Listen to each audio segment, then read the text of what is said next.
Lady Boulay, and thank you for clicking on the video. Thank you for your support, for your comments, for subscribing, and for your thumbs up. Thank you for all you do to support the channel. Well, another one bites the dust. I just did a video about the women in Georgia that just won their lawsuit against Rudy Giuliani, who defamed their character by lying on them and saying they had cheated during the 2020 election. So now he is in debt to them for almost $150 million of his fortune. So that's what you get for lying on people. And I didn't even know the court would sue your house out from under you, but their judgment included his penthouse apartment in New York City, which I would sell as quickly as possible. I definitely wouldn't want to live in that house because his demonic spirit would still be there, and I just wouldn't want it. I wouldn't want to possess anything. I just take the money and move on to something else. But anyway, now another one is in the crosshairs, and this is Donald Trump, who runs his mouth and will just say anything and expects to get away with it because he's used to getting away with saying anything he wants to say. But this time, some old enemies have turned up again in the form of the exonerated Central Park Five. They have sued him. Central Park Five sued Donald Trump for jogger case remarks made at presidential debate. So again, running his mouth. The men formerly known as the Central Park Five, before they were exonerated, filed a defamation lawsuit on Monday against Republican presidential nominee Donald Trump.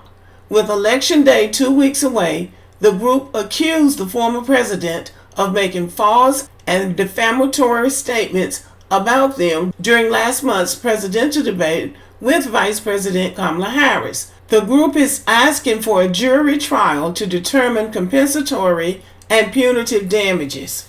So they want money too, and I don't blame them.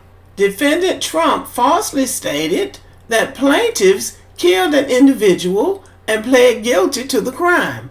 These statements are demonstrably false, the group wrote in the federal complaint. The men are upset because Trump essentially defamed them in front of 67 million people, which has caused them to seek to clear their names all over again, co-lead counsel Shannon Spencer told the Associated Press in an email. I can't believe Donald Trump got up there and told that lie. They were never accused of deleting anybody. Spector had no comment when asked if there were concerns. Some see the lawsuit as purely political because of the group's support for Harris. We are seeking redress in the courts, Spector said. That's right, because what Trump is doing is political too. Trump spokesman Stephen Chong described the suit as just another frivolous election interference lawsuit filed by desperate left-wing activists in an attempt to distract the American people from Kamala Harris's dangerously liberal agenda and failing campaign. Well, that would be all the more reason why you should then file a lawsuit if her campaign is failing and she wants to distract from it. But the fact remains, he has always tried to convict those young men of crimes that they didn't commit. And so it's not a frivolous lawsuit, it's a serious lawsuit, because he needs to stop doing that. Those young men have been freed of all those charges. They didn't do anything to anybody, and Donald Trump needs to be stopped from going around lying on them. Trump campaign officials did not immediately respond to emails seeking comment.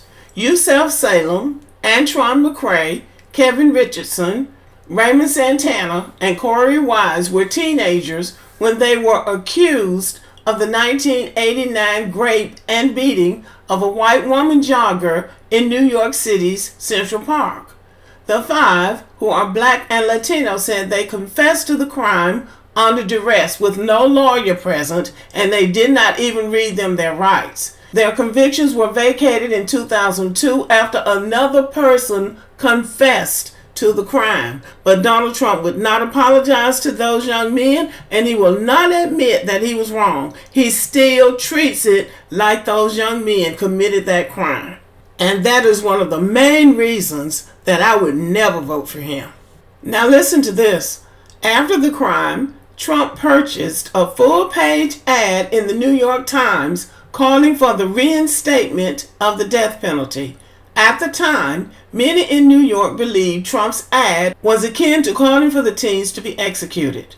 The jogger case was Trump's first foray into tough-on-crime politics that preluded this full-throated populist political persona. Since then, dog whistles and overtly racist rhetoric have been fixtures of Trump's public life, and that's a fact.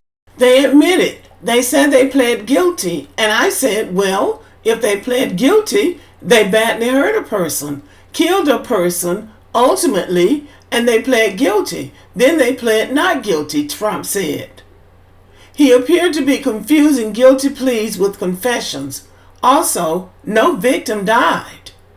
The now exonerated 5, including Salem, who is now a New York City councilman, have been campaigning for Harris. Some of them spoke at the Democratic National Convention in August, calling out Trump for never apologizing for the newspaper ad. They have also joined civil rights leader, the Reverend Al Sharpton, for a Get Out to Vote bus tour. Prior defamation suits involving Trump have led to sizable amounts awarded to the plaintiffs. In January, a jury awarded $83.3 million to advice columnist E. Jean Carroll over Trump's continued social media attack against her claims he sexually assaulted her in a Manhattan department store in 1996. In May 2023, a jury found Trump liable for SAing her and issued a $5 million judgment. Every time somebody takes him to court, he loses and ends up having to pay out money because he won't stop lying on people and won't stop cyber stalking people and harassing people. And that's who we want for a president. Okay, not me. Well, anyway, thank you for listening, y'all. Subscribe to the channel, give me a thumbs up, leave a comment, share the video, and as always, have a great day.